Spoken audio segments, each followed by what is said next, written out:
देखो हमसे कटनी उटनी हो ना पाए। देहिया कटनी वाला लगता ना हो, ई तक कलम चला वाला लगाता। चलो पहले खाले वाला खेत काटे के बा। धला पंजाबी वाला हंसुआ, ऐसे देह पे जरम ना पड़ेला।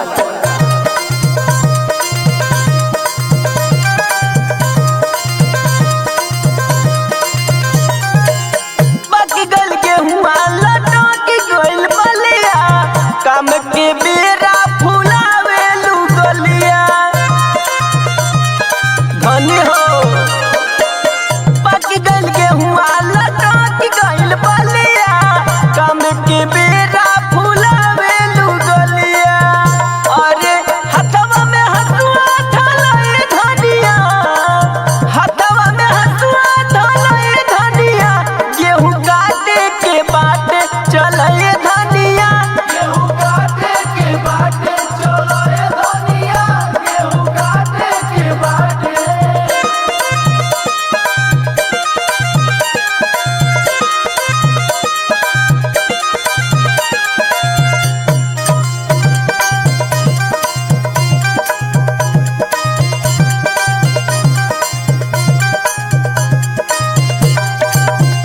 अरे फूट गइल कहरम बियाह तो से भइल,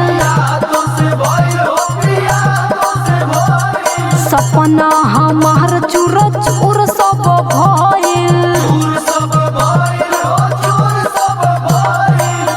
हम जाइब नाही घर से बहरिया हे राजा, हम जाइब नाही घर से बहरिया हे राजा।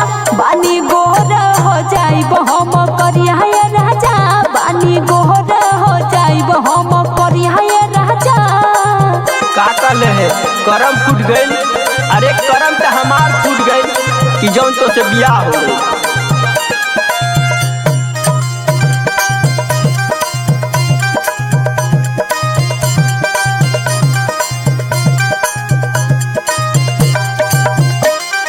फेसवास ला दे हमली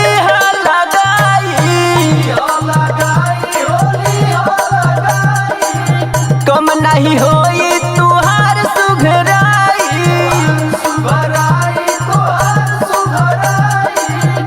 पहले घरवा में तनवा धलाए धनिया, पहले घरवा में तनवा धलाए धनिया।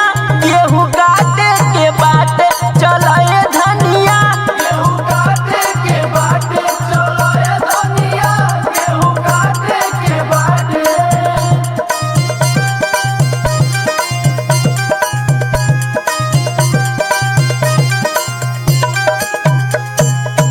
अरे साल भर से तो ये सुना तनी, अभी तक ले जुड़ल ना। अब कटनी करावे खातिर खेत में ले जाता। हम जाए ना, हम नेचुरल ब्यूटी ना होई, घाम लग जाए जी। अरे लग जाई घाम तो बिगड़ जाई ब्यूटी। मनोज गणेश कहे हमके